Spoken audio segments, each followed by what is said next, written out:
In terms of immigration, I'm just wondering because like Trump was able to kind of co-op a lot of economic populist stuff Yes. on trade and again immigration. Obviously, the way he's implemented it, no one can possibly support.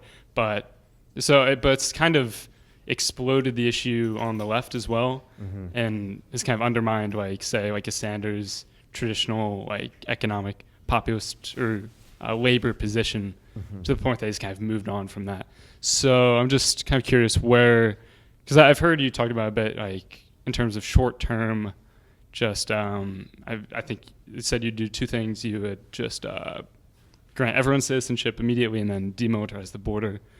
So I guess beyond that, like what sort of policy? Because I mean I imagine that you're not in favor of like sort of a meritocratic Canadian model or something like that, but kind of that labor position has been kind of eroded. So Well, so I'll get to where I think you're right and where I think it's tricky in a second, but I don't, if you have the frame of the world I have, the issue is always the boss and always capital. It's not fellow workers. So even someone like my buddy Sagar and Jetty on the Hill, who's quite right wing, will say he doesn't think it will happen and it's not his path. But yes, if you implemented what Bernie said, which is a universal minimum wage for every single worker in this country, documented and not, yes, that would deal with it in a lot of ways. I hope I'm characterizing him correctly. I think I am.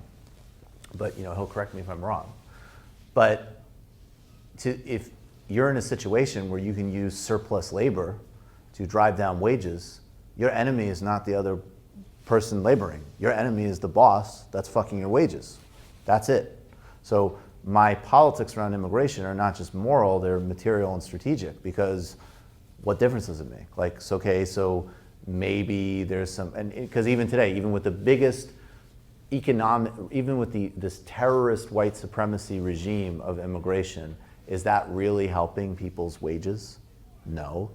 Is that really doing anything? And if you implement a quote unquote merit-based system, all you'll do is the people at the floor level are going to be fucked regardless, because the reason they're in a bad position is because of their labor value and how they're compensated in the market, and they don't have labor and governmental protections.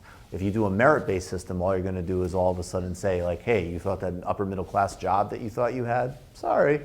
We have people that actually come undercut you. And again, that's a boss issue, not a fellow immigrant issue. So it's actually important to properly diagnose where the problem is coming from strategically. I think that when you actually poll a vast majority of Americans, it's interesting how liberal their views on immigration actually are. They don't support open borders. They don't, and which I'll get to that stuff in a second. But the idea, and I have a friend who's a labor attorney, and it's really interesting. Like he's like, no, people really do think that if you're undocumented, you can just like walk to a post office and fill out some forms and they'll figure it out. Like they actually think that. They don't understand how brutal this system is. And they certainly don't support kidnapping children, and they don't support this type of thing. And they don't support, what are the racial implications of chain migration? Stuff that's come out about Trump wanting to have immigrants shot at the border. I mean, this stuff is really obscene. And I actually really, not only I think most people don't support it, I certainly think anybody that would consider voting for any kind of Democrat is going to be the type of person that probably wouldn't support such brutality and racism.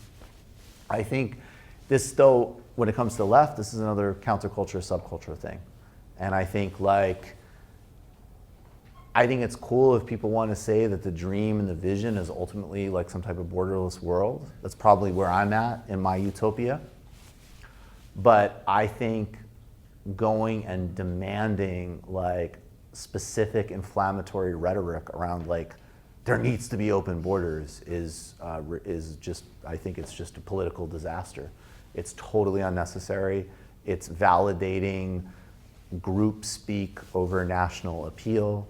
And it's also, ironically, to me, very problematic in a context where, in the foreign policy dimension, that indigenous people, or, talk to President Lula, fourth of what he's talking about is getting Brazilian sovereignty respected. And now there's like this first world discourse on like, no borders, man. So I don't like that. And I also think this is another thing, again, I keep trying to distinguish between habit and like social etiquette and principles.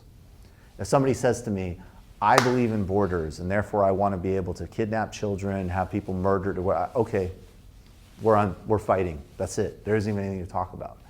But if somebody says, I want to feel that I live in a country that has a discernible map and some type of broad-based identity that isn't defined along racial or ethnic exclusion, I could say, hey, I have a different vision of the world, but I can't just say, like, that's wrong. Both because it's not where over 90% of people are at, and also because it's actually really quite arrogant. I have the sense, I could totally be wrong, but I think like the more kind of provincial, closed-minded, and I don't mean that pejoratively, just temperamentally closed-minded, provincial people in this country, including like most of them working class, a lot of them don't want a more multicultural country. They do want something that, and in that sense, they do favor something that's kind of racially exclusionary, to use your... Well, which part were you saying about, though? Because I think, well, first of all, I don't... And those are the people who supported Trump, you know? And, well, again, I don't like that use of the word working class, because the working class is overwhelmingly multiracial. Now, on the other hand, hey, sweetie, that's another mixed thing, because, like, on one hand, the working class is overwhelmingly multiracial, and no, I don't think, I'm being really specific, I do not think most Americans support having children in concentration camps. Oh, yeah. Right? Yeah. And on the other hand, when I say, no, I actually think there is a difference. I think that, and in fact, if you look at the polls amongst African Americans and Hispanics who are citizens, they're not super liberal on immigration. Yeah. So there absolutely is a constituency of people who pretty definitionally in American context would not define a national identity as racially exclusive, but certainly think that they have a border and da-da-da-da-da. So I think that's a distinction I'd make.